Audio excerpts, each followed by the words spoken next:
Earlier, you shared that you did face more racial challenges in your career. Would this be with Comcast as well, or? Yeah. Uh, well, let's put it this way. Ignorance is a couple examples, which it's hard to believe that anybody would do this. I go to the service call one time. Guy says, yeah, things downstairs. I walk downstairs, he's behind me, I'm working on his TV, and this guy's looking at me and he goes, how does your children handle the summertime? I go, what? What are you talking? He says, yeah, how's your children handle the summer? I go, what do you mean? He says, well, they're black and the heat is attracted to black. Don't they get really hot? He was dead serious. I'm going, are you really?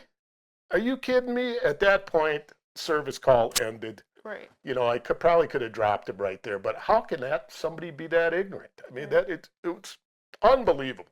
How can another situation? I had boom trucks, lift trucks, so I'm up in the bucket working on this thing, and this old guy walks down the street. Hey, how you doing? Oh, I'm doing good. He says, well, you got a good job, don't you? And I go, yeah. Well, that's good. You're not out robbing and stealing. I go, what? I mean, you double take on some of this stuff. I go, what? He goes, yeah, you people just rob and steal all the time. It's nice to walk past somebody that's working a good job. Well, then one of my wrenches accidentally dropped, and it hit the pavement. The guy jumped back, and I just, dude, just keep walking. I don't know what I could say to that.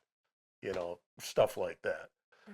Then after the whole George Floyd thing, well, this is kind of the table got turned a little bit. So after the whole George Floyd thing and Minneapolis blew up and all of this, then Comcast and a lot of companies decided to go crazy on DEI. And I get it. I get all that. But they started to it was almost a ridiculous overreach of trying to be too inclusive.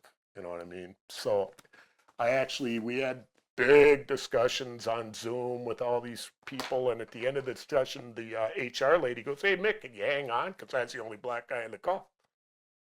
Sure, why not? She says, well, what do you think about all this? And I go, well, it's nice that they're finally stepping up, but where y'all been all this time? You know, I mean, it took this brother to get his, knee on his neck for 8, 9 minutes or whatever. And now all of a sudden you want to be all inclusive. I go, that kind of rubbed me a little bit the wrong way. So either start from the beginning or don't. If you come in the middle, I'm happy that you did, but don't make it sound like all of a sudden you're doing this big, great thing that you didn't do that last year. You didn't do that year before. Look what it took. And it took it in Minneapolis, no less. If this was something that happened in any other city, I don't think corporate maybe, but I don't think they would have got that deep. And it was pretty bad, to say the least. The night of the riot, we rehearsed about 3 blocks where that happened. And we stopped rehearsing, and I look out, and look at that helicopter up there. That's deep. What's going on? I had no idea what was going on. So we finished rehearsal. I start driving down Hiawatha, and there's this bridge that goes over. It's called Lake Street, where this big thing started. And cars were stopping in the middle of the street, getting out of the car and jumping to the side of the bridge to watch. I mean, just, well, what is going on? And we stopped and we looked and like, holy cow, yeah, there's some drama going on down there. And kept going. I mean, whatever. Didn't know to the extent of it until I got home. Oh, and they did this, and this happened, and it was pretty tragic, to say the least, being right in it.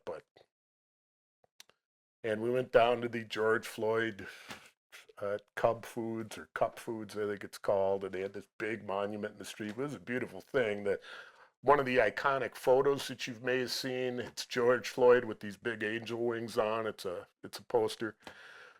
Actually, our safety manager's daughter drew that. Wow. It really affected her, and he said she went in her room for like 2 days, didn't want to come out, and she came out with this Wow. huge portrait, and that's what you see all over the place. So it was pretty wild. How did you feel once you heard what all the commotion was, despite your band practicing? It's over. Well, how did I feel as far as what was happening? Well, Mm-hmm. I don't know the course of events. it was, I mean, George had already been, that issue had already been done. But it kind of knew something would happen. Now, there's a lot of people that are just going to take advantage of it. And would it, the protesting, I get all that. I mean, what is you protesting about George Floyd have to do with stealing TVs out of Target? You know, you had a lot of instigators that weren't even from the area.